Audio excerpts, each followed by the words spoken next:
m'appelle Catherine Armenier, je suis née en 1950 à Châteauneuf-du-Pape. Je suis une des dernières à être née à Châteauneuf-du-Pape, puisque ne serait-ce que mon frère est né à Sorgues, etc. Donc voilà, j'ai été pendant une partie de ma vie viticultrice à Châteauneuf. Je suis aussi fille, sœur, tante de viticulteurs depuis des générations. Notre famille est installée à Châteauneuf. On peut rêver de se dire qu'elle y est depuis le début, depuis la création du village, parce qu'il existe au Palais des Papes un censier, c'est-à-dire un livre qui recensait les personnes devant payer un impôt, donc qui avaient déjà quelques biens. Et dans ce censier, il y a déjà 5 familles d'Armeniers. Donc 1344, 5 familles ayant déjà un peu de biens, ça veut dire qu'ils étaient là depuis quand même assez longtemps. Et comme on dit que le village a été créé aux environs de l'an 1000, on peut rêver et se dire que personne ne me dira le contraire de toute façon. Donc on peut se dire que ma famille est à Châteauneuf depuis la création du village de Châteauneuf-Calcernier, dit de Pape à partir du moment, bien sûr, où les papes sont venus à Avignon. Concernant le domaine, donc est-ce que vous pouvez nous expliquer la signification de son nom? Depuis quand est-il dans la famille et comment a-t-il été créé et son évolution? Alors, le domaine en lui-même a été créé au fil des mariages, des successions. Il n'y a jamais eu un domaine d'un seul tenant comme il peut y avoir d'autres domaines à Châteauneuf connus. C'est vraiment un domaine familial qui s'est fait au fil du temps. Par contre, pendant longtemps, la cave, le lieu de vinification, était en plein centre du village, dans ce qui est actuellement la rue Alphonse Daudet. Mais pour des raisons pratiques, parce que c'était en plein dans le village, c'était pas assez grand, etc., on a acheté ce bâtiment ici en 1982. Donc c'est ma mère et à l'époque mon frère, ma sœur et moi qui avons fait ce choix d'acheter ce bâtiment qui s'était libéré. Et la cave à Châteauneuf a été détruite, enfin disons pas détruite, mais les cuves enlevées bien sûr, et ça sert de stockage de matériel actuellement, puisque les vignes sont toutes sur Châteauneuf. Quant au nom de Marcoux, il vient justement de l'emplacement de la cave à l'époque au centre du village. Et mon ami Jean-Claude Portes, qui est l'historien du village, m'a dit que ça venait sans doute du mot marcas, qui avait un marché aux bestiaux derrière, donc sur la route d'Orange, derrière. Mais la vraie signification de Marcoux, je peux dire, ça me paraît logique qu'effectivement, marcas, Marcoux, en provençal, ça se différencie, quoi. Vous avez combien d'hectares et où sont situées les vignes? On m'avait dit principalement sur Châteauneuf, mais comment? Alors, on sur est un domaine maintenant qui est géré, donc à une époque c'était Sophie, ma sœur et moi, et puis maintenant, comme j'ai pris la retraite, c'est Vincent, mon neveu, le fils de Sophie, qui gère, et on a un domaine qui a à peu près 18 hectares en Châteauneuf-du-Pape. On a des terres à Lirac, une appellation Lirac, on a un petit domaine à Lirac. Et puis on a des côtes du Rhône, là un petit peu autour. Donc on est aux alentours, entre les 3 appellations cumulées, à peu près une trentaine d'hectares. Et on est en 1990. À l'époque, c'était mon frère qui gérait le domaine, avec ma sœur, et puis ma mère était là aussi. Mon frère a fait le choix de la bio, de l'agriculture biologique et même de la biodynamie. Donc en 91, nos vignes ont été certifiées en agriculture bio. Donc on fait partie des 2 ou 3 plus vieux domaines en agriculture biologique sur l'appellation. Il y avait un autre domaine avant beaucoup plus vieux que nous sur la bio, ce qui était Jacqueline André, mais et nous on est passé donc en bio en 91, et c'est vrai que Et quand mon frère est parti 3 ans après, parce qu'il avait envie de partir, il est parti aux États-Unis, il avait envie d'une autre vie, et que moi je suis revenue sur l'exploitation, seconder ma sœur, on a bien sûr gardé la bio. À l'époque, c'était pas très porteur. Mon frère s'est fait critiquer quand même un petit peu à l'époque. Quand on a repris avec Sophie, il y en a qui nous ont dit: oui, vous allez continuer vos conneries. Donc, on a dit: ben oui, oui, oui, on continue. Et on s'est accrochés toutes les deux à la BO. Et c'est vrai que ça n'a pas été évident, surtout pour moi qui m'occupais des vignes.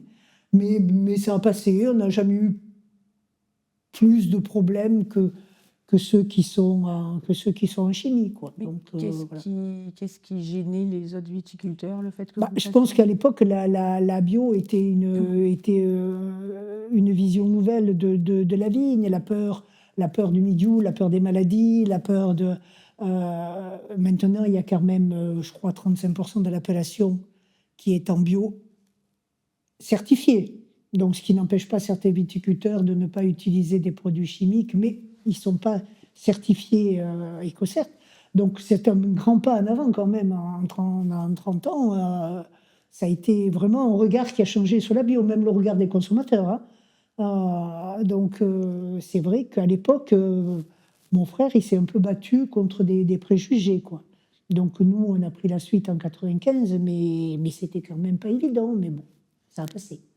Vous êtes quand même un petit peu une famille de pionniers, en fait, parce que donc, votre Émile Armenier, c'était Oui, votre mon grand-père. grand-père. Donc, est-ce que vous pouvez nous raconter un petit peu qui il était et quel a été son rôle aux côtés du baron Leroy, hein, Mon grand-père Émile, que j'ai très peu connu, il est mort, j'avais 9 ans, j'avais assez peu connu, a été un de ces viticulteurs qui avait conscience que, vu les fraudes qui existaient au niveau de l'appellation, enfin pas de l'appellation, mais des vins de Châteauneuf qui étaient quand même naturellement supérieurs, du fait du terroir, du fait a eu conscience qu'il y avait des fraudes et qu'il fallait mettre en place un système pour gérer, pour contrôler, il avait fait des études, hein, il avait fait une étude, il avait fait l'école d'agriculture à Avignon, etc. Mais après, il fallait qu'il s'occupe de sa propriété, de tout. Donc, ils n'étaient pas formés, juridiquement pour monter un dossier sérieux. Et le baron Leroy, donc, qui avait épousé une fille de Châteauneuf, avait été avocat de métier. Il avait défendu, je crois, des adhérents. Enfin bon, c'était un avocat. Et donc, ils se sont groupés quelques-uns. Et avec mon grand-père, ils sont allés voir le baron Leroy. Ils lui ont dit, voilà, il faut que vous nous aidiez à monter, à faire un dossier pour créer ce qui sera l'appellation d'origine contrôlée, finalement, quoi. Et donc, le baron Leroy, je crois, d'après ce que je sais, leur a dit qu'il était d'accord, mais à condition que les viticulteurs l'épaulent et soient avec lui, quoi. Il n'avait pas, a priori, envie de faire le boulot tout seul, quoi. Donc, je pense qu'il y a toute une équipe de viticulteurs qui a fait ce travail avec lui. Et puis, ça a été très dur, d'après ce que on lit, ce que Jean-Claude Portès a écrit, le bouquin sur l'appellation et tout. Je sais que ça a été très dur, mais ils sont arrivés à leur fin, quoi. Et donc, en 1936, Châteauneuf-du-Pape a été la première des appellations contrôlées en France. Donc, ils ont fait un sacré boulot, quoi. C'est génial. pourquoi ça a été très dur? Qu'est-ce que d'autres Parce viticulteurs... que, comme toutes les fois où vous voulez mettre en place des règles, un contrôle, des limites, euh, vous heurtez à des gens qui n'en ont strictement rien à faire, qui veulent faire ce qu'ils veulent, produire ce qu'ils veulent, vendre comme ils veulent. Donc, à partir du moment où vous mettez des règles, et je crois que c'est toujours le cas aujourd'hui pour quoi que ce soit, vous avez une frange de viticulteurs à l'époque qui étaient contre, quoi. Donc, ils ont gagné des procès en appel. Alors, je ne referai pas l'histoire en elle-même de toutes leurs batailles, mais je sais que ça a été dur et qu'il y a eu des procès de division dans l'appellation, comme il a pu y en avoir après chez nous aussi. Donc, Et selon vous, pourquoi cette idée révolutionnaire à l'époque est née à Châteauneuf-du-Pape et pas ailleurs? Ah, Est-ce qu'il y avait une solidarité peut-être ici ou une prise de conscience ou est-ce je que pense c'est... une prise de conscience dans la mesure où Châteauneuf-du-Pape a un terroir particulier. On peut dire ce qu'on veut, mais le terroir de Châteauneuf, avec ses cailloux roulés, avec son argile, avec ses safres, avec tout ce qui fait, a fait que Châteauneuf était un terroir qui donnait un vin de très bonne qualité. Le Grenache et tout, puisque déjà des domaines comme l'Anert au XVIIIe siècle exportaient des vins, c'était reconnu. Donc il y avait un bon vin fait naturellement à Châteauneuf qui était supérieur à ceux des vignobles autour. Et donc par là même, ça crée automatiquement des fraudes. Ça crée des gens qui ont envie de vendre leur vin. Donc l'idée, effectivement, ils ont dit à un moment donné, on va délimiter. Mais la délimitation, ça ne suffit pas. Ça ne suffit pas, parce qu'à l'intérieur de la délimitation... Donc ils vont dire, il faut aller plus loin pour protéger notre qualité, quoi. Donc je pense que c'est né effectivement de la volonté de viticulteurs, mais aussi la qualité du vin les a poussés à faire ça, quoi. Quand vous étiez enfant, vous vouliez déjà être viticultrice ou c'était pas forcément Alors, un rêve? je pense que je suis d'une génération un peu intermédiaire, moi. À une époque, bon, les femmes étaient femmes d'exploitants, elles n'étaient pas exploitantes. Moi, je crois qu'effectivement, à une époque, ce serait maintenant, je serais partie directement sur une école d'agriculture, alors, à l'époque, ça se faisait pas. Il y avait mon frère, hein, donc c'était au garçon de prendre la suite. C'était pas écrit, mais c'était comme ça, quoi, hein. Et mon frère, ça lui plaisait, donc il a jamais été forcé pour choisir ce métier. Mais moi, donc, je suis partie et bon, je suis restée dans le milieu agricole puisque j'ai été animatrice syndicale à la FDSEA, donc la FNSEA, sur le département, hein, qui était vraiment le syndicat le plus important sur le département. Je regrette absolument pas parce que j'ai passé 20 ans super à connaître l'agriculture du département, des gens merveilleux, de tous les métiers de l'agriculture, quoi, hein. Donc, mais à un moment donné, voilà, j'en avais un petit peu assez. Et mon frère a choisi de partir. Donc ma sœur se retrouvait toute seule. Donc moi, ça me titillait depuis longtemps, mais à 3 sur l'exploitation, ça aurait été peut-être un petit peu difficile. Mais le fait que mon frère fasse ce choix m'a permis de venir sur l'exploitation tranquillement. Alors je ne dis pas qu'au début, étant donné que je n'ai pas fait d'études agricoles et que je suis simplement une fille de viticulteur où j'ai été nourrie toute ma vie, j'ai été nourrie de viticulture, quoi. J'entendais mon père, mon grand-père, mes oncles, mes cousins parler de viticulture. Donc pour moi, c'était un domaine familier, mais j'ai pas fait d'études agricoles. Donc je reconnais qu'au début, ça n'a pas été évident, quoi, hein. Mais j'ai fait des stages, la maison d'agriculture faisait pas mal de stages. J'ai fait pas mal de stages à droite, à gauche. Voilà, j'ai un cousin qui m'a pas mal aidé, notamment la première fois où il m'a fallu acheter un tracteur. Parce que ça, pour une fille, là, j'avoue que autant on peut apprendre plein de choses dans la vigne, à traiter les tout, mais acheter un tracteur, donc c'est Pierre qui m'a amené vouloir ensemble ce qu'il fallait comme tracteur et tout. J'avoue que c'était pas évident, mais bon. Quand vous étiez enfant, quel regard aviez-vous sur ce métier? Pour vous, c'était un métier extrêmement difficile et effectivement réservé aux hommes? Ou vu Non, qu'il c'était était dans pas la pour moi un famille? métier difficile, mais c'était effectivement un métier réservé aux hommes. Oui, c'est sûr. C'est sûr. Ouais, ouais.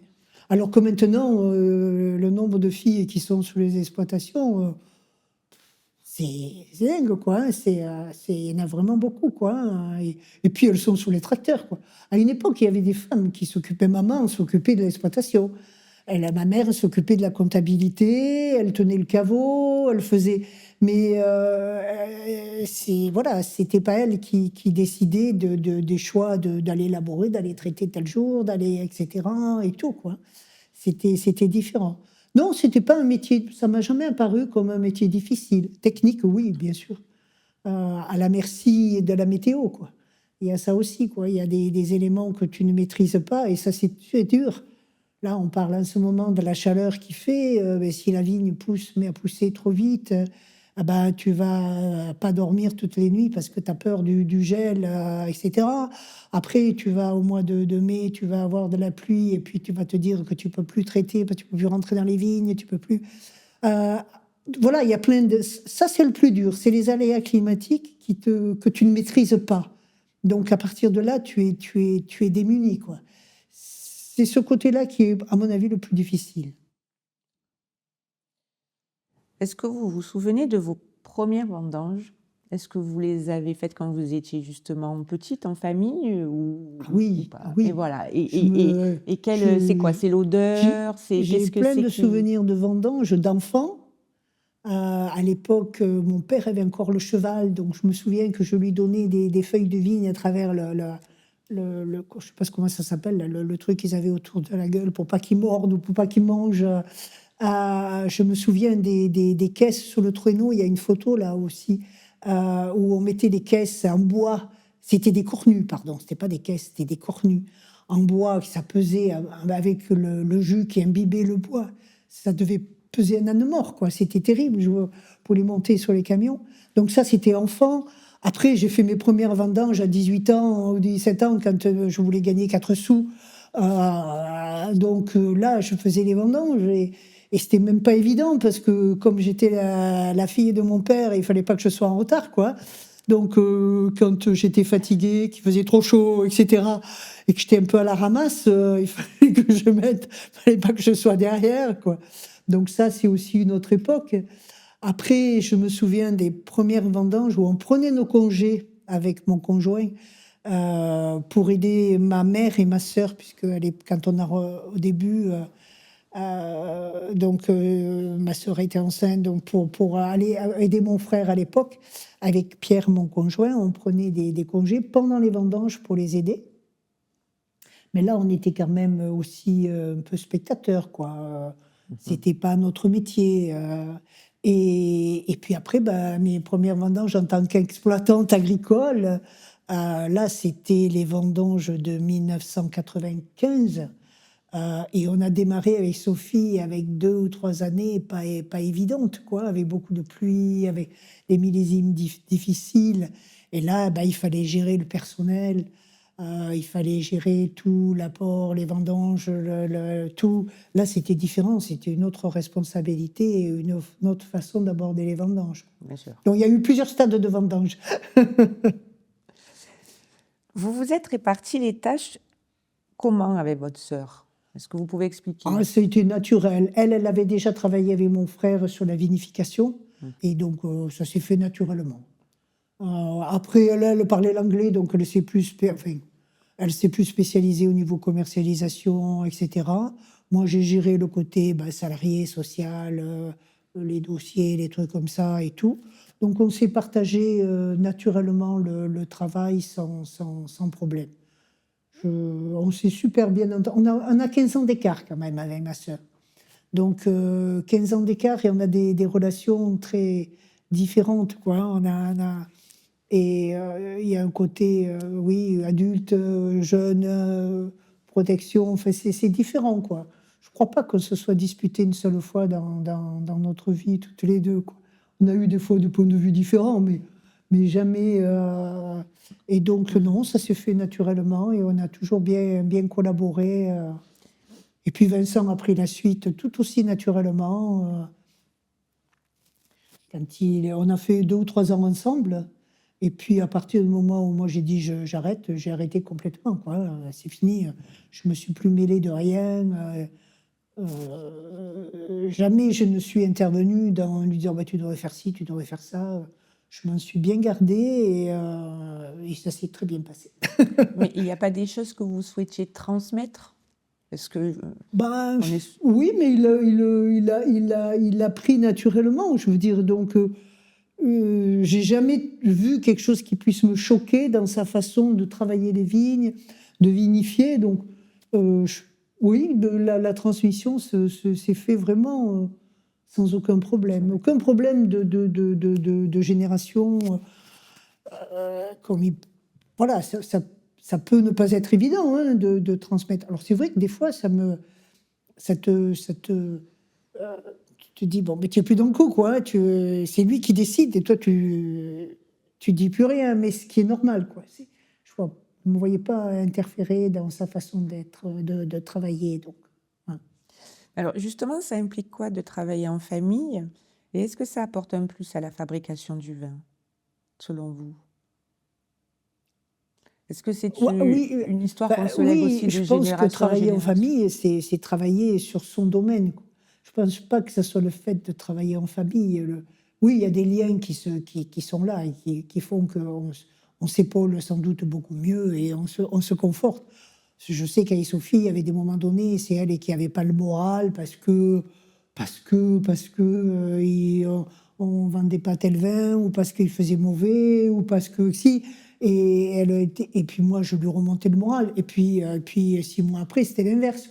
Donc oui, en famille, je pense que la différence, c'est de travailler son propre domaine.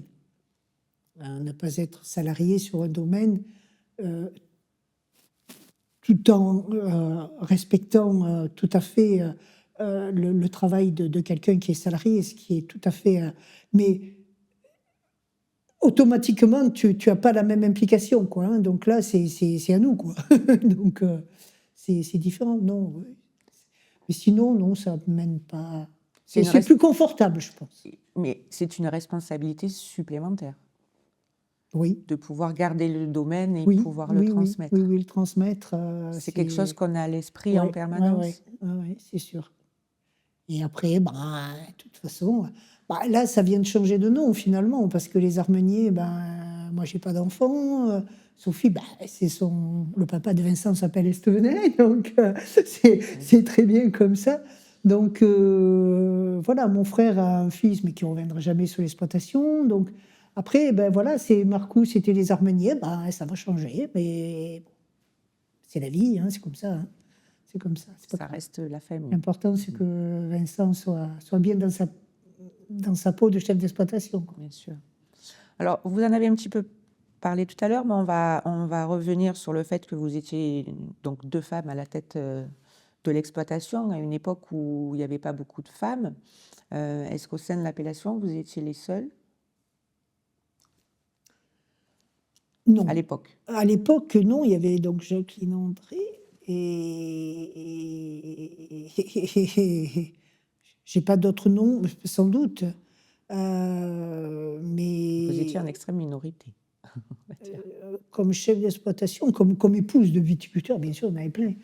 Mais comme chef d'exploitation, non, je n'ai pas souvenir. Et c'est vrai qu'après, je me suis impliquée quand je suis revenue en 95 au niveau du syndicat, de la fédération, etc. J'étais peut-être la seule au bureau. Après, oui, ça s'est débloqué, mais au début, j'étais peut-être la seule au bureau. Ça demanderait de vérifier, mais non, j'étais la seule. Et je me souviens même de quelque chose qui était encore... C'est quand j'ai arrêté l'ODG, on m'a demandé de continuer à représenter l'appellation Châteauneuf-du-Pape au sein du syndicat des Côtes-du-Rhône. Donc j'ai arrêté en 2016. Donc pendant encore 2 ou 3 ans, même en n'étant plus responsable de l'appellation, j'ai été mandatée par l'appellation pour représenter Châteauneuf au syndicat des Côtes-du-Rhône. Eh bien, j'ai été la première femme qui, en 2016, soit rentrée au syndicat des Côtes-du-Rhône. Il n'y a encore jamais eu de femme. Quand je disais ça à Pélaton, je disais, mais quand même, ouais. On n'avait jamais eu de femme au syndicat des Côtes-du-Rhône encore en 2016. Depuis, je crois que ça s'est débloqué aussi. Mais là, j'en suis sûre que j'ai été la première. Après, il en est rentré plein, quoi. D'ailleurs, après, moi, j'ai été la première présidente de l'ODG à la création. J'ai été la première femme, mais j'étais la première présidente parce que ça se crée. Après, il y a Amélie Baron maintenant qui est présidente. Donc, Et la présidente le syndicat des vignerons est présidée par une femme. Donc, la situation s'est vraiment débloquée, quoi. On va revenir sur cette période où vous avez pris avec votre sœur la tête de l'exploitation. Moi, ce qui m'intéresse, c'est de savoir si ça a été difficile de vous imposer au sein même de votre exploitation, mais aussi au sein du milieu des vignerons qui était très masculin, quoi. Pour moi, ça n'a pas été difficile dans la mesure où j'avais une expérience professionnelle antérieure. Donc, j'ai été pendant 20 ans donc, animatrice syndicale dans un milieu presque exclusivement masculin. Donc, j'avais appris naturellement à discuter sur un pied d'égalité et sans me prendre la tête. Et donc, quand je suis arrivée à Châteauneuf, je n'ai pas éprouvé de difficultés pour non pas m'imposer, mais pour participer à la vie syndicale. Et est-ce que ça change quelque chose d'être une femme pour travailler la vigne et être au cœur de la vinification? Est-ce que vous avez apporté vos propres gestes que vous aviez appris ou vous avez répété ceux de votre oncle? Qu'est-ce que vous et votre sœur, est-ce que le fait d'être des femmes apporte quelque chose en plus ou alors en fait Non, absolument honnêtement, pas? Le fait d'être une je femme? pense pas que le fait d'être une femme amène quelque chose en plus. C'est différent. C'est différent dans la façon d'appréhender les choses. C'est différent sur le plan physique. Je ne montais le tracteur, l'enjambeur, c'était un petit peu. J'ai toujours eu un peu peur de monter sur l'enjambeur. Le seul tracteur que je conduisais, c'était le Saint-Chamond. Je ne sais pas si vous connaissez un Saint-Chamond. C'est un tracteur à chenilles qui est comme une espèce de petit tank avec les chenilles. Donc lui, il est à ras du sol. Il se conduit en tirant à droite ou en tirant à gauche. Donc ça, je l'ai conduit quelques fois. Mais c'est vrai que le côté matériel, agricole, et c'est quand même le plus difficile pour une femme. Après, le reste, la vinification, Sophie n'a jamais éprouvé de... Il n'y a jamais eu de différence. Et après, pour décider d'un traitement, s'il faut aller faire un traitement contre les mildiou ou autre, il n'y a pas de différence, quoi. Bien sûr. Est-ce que vous vous souvenez de ce que vous avez ressenti après votre première cuvée en tant que chef d'exploitation?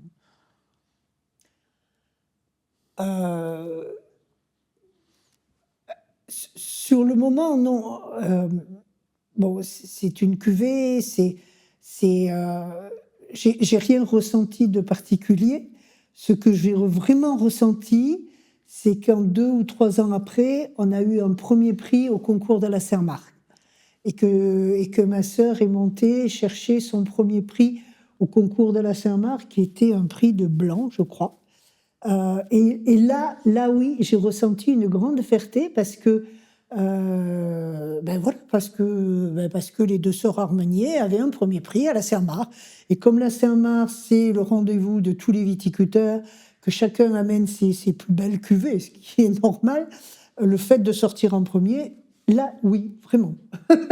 J'ai été très fière du travail qu'on avait fait. On va en venir à Robert Parker.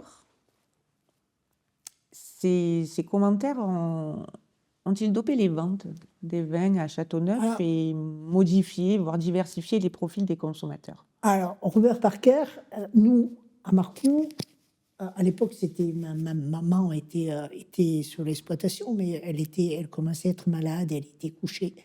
Et on ne connaissait pas du tout Robert Parker. Et elle était donc couchée, elle avait le téléphone à côté d'elle pour prendre les appels qui pouvaient arriver. Et le soir, quand je suis rentrée du boulot, elle me dit « Je ne comprends pas. Aujourd'hui, le téléphone n'a pas arrêté de sonner et on me demande des vins en permanence. Je ne comprends pas. Je comprends pas. » Et en fait, voilà, c'est Robert Parker qui avait sorti son premier commentaire sur Marcoux, en l'occurrence, et puis sur Châteauneuf, bien sûr. Et là, on a découvert, on a cherché, et on a découvert qui était Robert Parker. Et effectivement, Parker a beaucoup fait pour l'appellation Châteauneuf-du-Pape. C'était un homme charmant, qui était très gentil, on s'entendait très bien, il venait chaque année au domaine. On n'a jamais fait des vins pour lui, on a fait nos vins, il les aimait, tant mieux, on en est ravis. Mais il a beaucoup aidé l'appellation Châteauneuf-du-Pape parce que c'était quelqu'un de reconnu au niveau international. Et il adorait les Châteauneuf, il adorait les viticulteurs de Châteauneuf, il adorait le village. Et donc, ses commentaires ont été écoutés, lus, et nos vins dégustés partout dans le monde. C'est vrai que c'est en partie grâce à lui que Châteauneuf a démarré fort, parce qu'il y a toujours...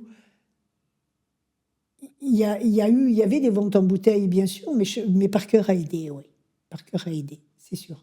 Il a fait rentrer les vins de Châteauneuf dans une autre dimension. Est-ce que... Oui, exactement. Il a fait rentrer les vins de Châteauneuf dans le domaine élitiste, enfin, je veux dire, dans le top des vins des vins de France, quoi. Qu'ils y étaient déjà, hein. C'est pas lui qui a fait naître la qualité, mais c'est lui qui l'a révélé au monde. Mais est-ce que du coup, au niveau des exploitations, il y a eu un impact? Enfin, oui. Mais voilà, est-ce que certaines ont pu se développer encore plus? Oui, je pense que Parker a eu un impact sur Châteauneuf, parce que il ne visitait pas que les grands domaines avec une installation déjà solide et une réputation solide. Il allait chez des petits viticulteurs comme nous. Marcoux, voilà quoi. Mon frère a commencé la bouteille en 1900, quand il s'est installé, en 1975. On avait une petite clientèle, on travaillait assez peu à l'export, etc. et tout. Donc, après, on s'est développé. Mais c'est vrai que Parker a aidé au développement de Châteauneuf, quoi. Est-ce qu'on peut revenir un petit peu, vous l'avez déjà évoqué tout à l'heure, mais on va revenir sur le virage de la culture bio en 91. Pourquoi? Ça, c'est le départ de la culture biologique en 90, en fait, mais 91 est certifié. C'est vraiment du fait de mon frère. Ça, mon frère Philippe et de son épouse. Tous les deux étaient très biodynamie. C'était quelque chose qui était ancré dans leur culture. Et donc, Philippe a fait ce pas. Mais il a fait ce pas, personne dans la famille, enfin maman, mon père était décédé déjà depuis un moment, mais ma mère n'a rien était pour, ma sœur était pour, et moi, même si je travaillais ailleurs, personne n'a mis d'objection. Donc Philippe est parti sur la bio. Donc c'est vrai que ça n'a pas été évident. Je sais qu'en 92, il a commis quelques erreurs dans les traitements et tout. Mais ça a été... Voilà, c'est lui qui a porté ça. Ensuite, on a essayé de faire un maximum au niveau de la biodynamie, passer les tisanes, les préparations, les composts et tout. Et puis moi, j'ai laissé petit à petit quand même un petit peu tomber la biodynamie, parce que ça demande beaucoup d'investissement en temps. Et on n'avait pas les salariés pour. Moi, je ne montais pas sur le tracteur pour partir à 2h, 3h du matin, de passer une silice ou un truc comme ça. Donc, ça a été plus difficile. Mais la bio, en elle-même, n'a jamais... Ça a toujours été... ça a toujours été clair. Clair et net. Et c'est toujours le cas, quoi. D'accord. Vous avez présidé l'organisme de défense et de gestion de l'appellation à sa création. Pourquoi et en quoi cet organisme est-il nécessaire? J'étais déjà indiquée au niveau du syndicat. J'étais déjà membre du bureau, etc. Mais il y avait un président, donc pas de problème. Ensuite, l'INAO a voulu réformer les appellations d'origine contrôlées telles qu'elles étaient, dans le but un petit peu de séparer le côté syndical du côté gestion. Puisque la fédération, à l'époque, gérait à la fois les contrôles et puis la défense syndicale des adhérents et de l'appellation. Donc l'INAO, son but, c'était ça, c'est de différencier les deux. Et puis de remodeler un petit peu les appellations. Donc la façon de voir et tout. Donc ils sont arrivés un jour au bureau, à l'ancienne fédération, là, en disant, voilà, le gars d'INAO, Yvan Troadec, il nous a dit, voilà, on va réformer les décrets, vous allez pouvoir mettre des cépages principaux, des cépages secondaires, vous allez pouvoir faire ça. Alors, on a dit non, non, non. Donc, il a commencé à s'engager cette discussion sur la modification du décret. Et donc, ça s'engageait avec les syndicats et tout. Et moi, pour revenir à moi, j'étais un peu, comment dire, un peu neutre dans la mesure où il y avait eu quelques problèmes entre les viticulteurs auparavant, auxquels je n'avais pas pris part puisque j'étais pas dans l'appellation. Donc j'étais un peu le consensus entre tout le monde. Et comme j'avais envie aussi de m'impliquer, honnêtement, hein, j'avais envie. Donc voilà, je suis partie en me disant, bon, il faut qu'on soit sérieux dans la discussion, il faut qu'on retravaille ensemble. Et donc, j'ai été, oui, voilà, d'abord parce qu'il n'y avait pas trop de candidats aussi. Personne se bousculait au portillon pour prendre la place. Et voilà, j'étais, je pense, un peu consensuelle. Est-ce que vous pouvez expliquer ce qu'est la Slow Food et pourquoi vous avez participé à ce mouvement? Parce qu'il fallait défendre l'appellation. Quand l'INAO commençait à nous dire on bouleverse tout, on prend des cépages principaux, des cépages secondaires, on met on a dit non. Nous, on a toujours travaillé comme ça à Châteauneuf-du-Pape. Si on a envie de faire un vin à 100% Mourvèdre, on le fait, mais personne ne le faisait. Donc on est naturellement porté à savoir ce qu'on veut dans nos vignes, tel terroir, puisqu'on y a des terroirs différents dans Châteauneuf. Quand vous regardez la carte de l'appellation, vous avez des terroirs différents qui supportent des cépages différents, même si le Grenache est notre cépage roi. Donc ça, on s'est battu contre l'INAO, on a fini par obtenir raison, ce qui fait d'ailleurs l'admiration de toutes les appellations, de beaucoup, pardon, pas de toutes, mais de beaucoup d'appellations, en disant, putain, vous avez réussi votre coup, vous n'avez pas de cépage. Ça pose un problème, des cépages principaux ou secondaires. D'abord, ça met des limites au viticulteur qui ne peut pas créer ce qu'il a envie de créer, de faire ce qu'il a envie de faire. Ça peut poser des problèmes en cas de succession, quand vous partagez un domaine. Comment vous faites si vous avez une parcelle d'1 hectare de Syrah et qu'il faille la partager en deux? Ça pose des problèmes. Donc nous, on a refusé, on en est très fiers. Et donc, pour revenir à votre question, disons que oui, c'était naturel de s'engager pour défendre l'appellation parce que l'appellation, c'est notre vie, c'est Châteauneuf-du-Pape, quoi. Si tu peux pas faire n'importe quoi, donc voilà, il faut mettre des règles et l'ODG a été créé pour ça. On a refait plein de règles au niveau des manquants. On a fait qu'est-ce que c'est qu'on a fait qu'on sait aussi sur l'intensité colorante. L'INAO voulait nous mettre une intensité colorante de dingue, alors qu'en fait le Grenache est un cépage qui peut être très peu coloré. Donc on n'allait pas déclasser des vins sur le simple côté couleur. Donc on s'est battu pour plein de choses et ça c'était important, quoi. Et je pense que tous ceux à l'époque, tous ceux qu'on était là à se battre pour, voilà, on a fait du bon boulot, quoi. Et je suis fière d'y avoir participé. Un peu le village d'irréductibles viticulteurs, quoi. Pardon ? C'est un peu le village d'irréductibles Exactement. viticulteurs. Exactement, contre une certaine... pas un village d'irréductibles, mais oui, un village qui s'est bâti, qui a su bâtir sa réputation, qui a su bâtir ses règles au fil du temps et qui est attaché à ses règles. Et on n'a pas envie qu'un mec qui arrive, je vais caricaturer, de Paris, ou derrière, ils nous disent non, c'est pas ça qu'il faut faire, voilà. Donc non. C'est pour ça qu'il s'est passé dans ce village ce qui ne s'est pas passé ailleurs et qui perdure. Parce qu'il y a cet esprit-là un peu frondeur, oui, en fait. Oui, peut-être, oui, un peu frondeur. Pas vraiment frondeur, mais peut-être persuadé de sa qualité.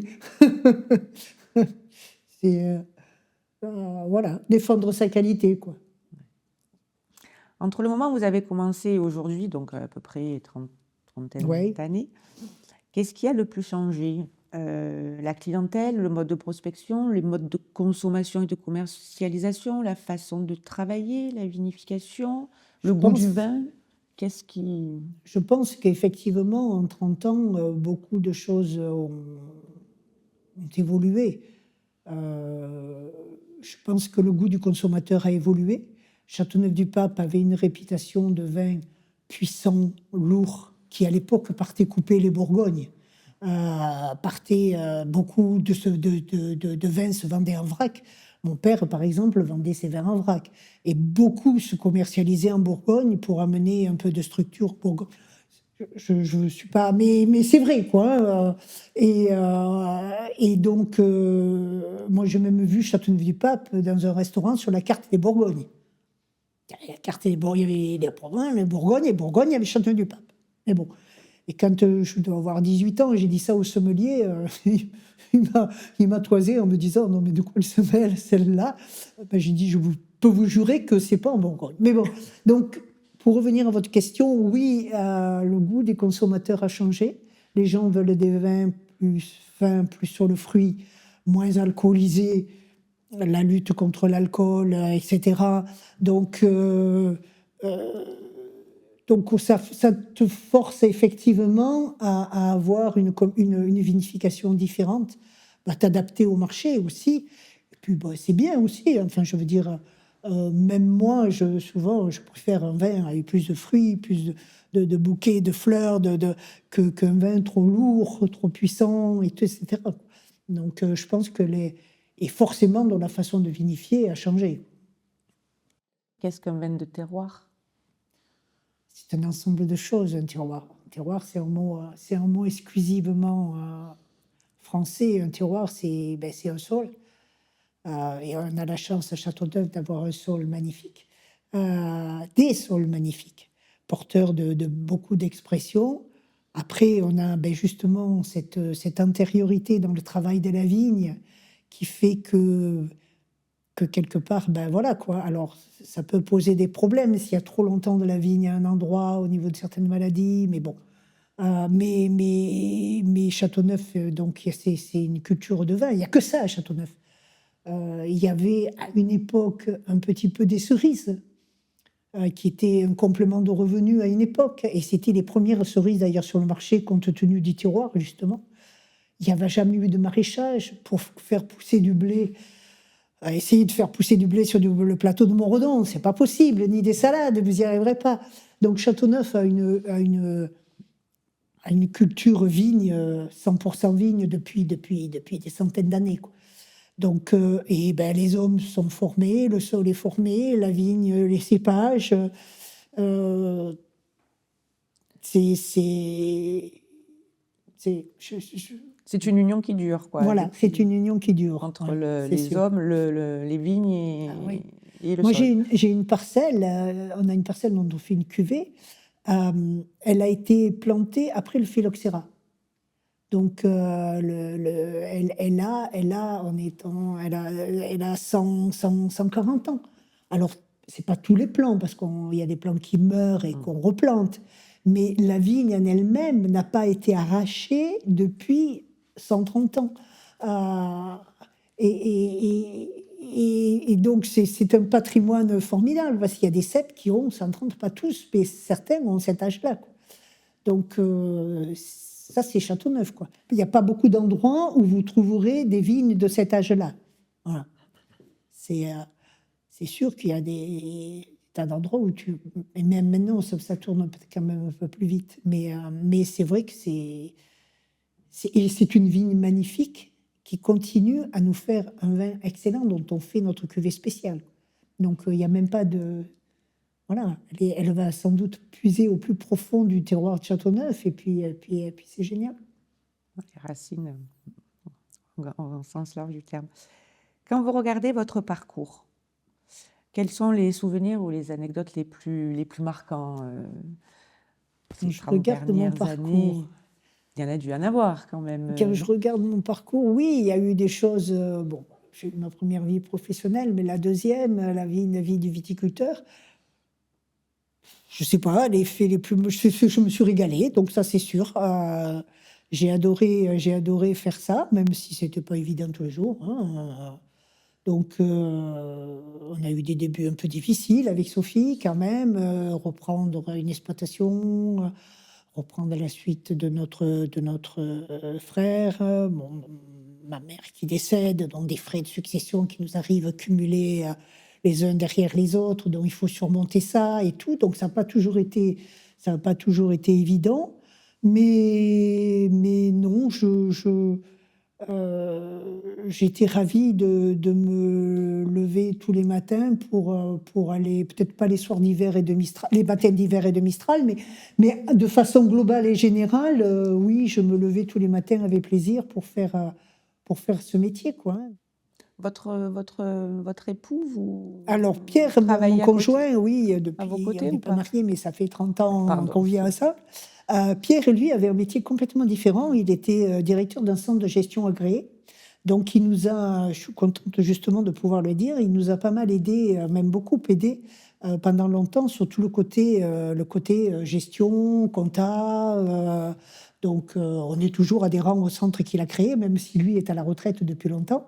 Et c'était alors après, il nous aidait, par exemple, pour le vendange, il prenait ses congés pour travailler, conduire le camion pendant les vendanges, quoi. Mais son travail, c'était la compta, la gestion.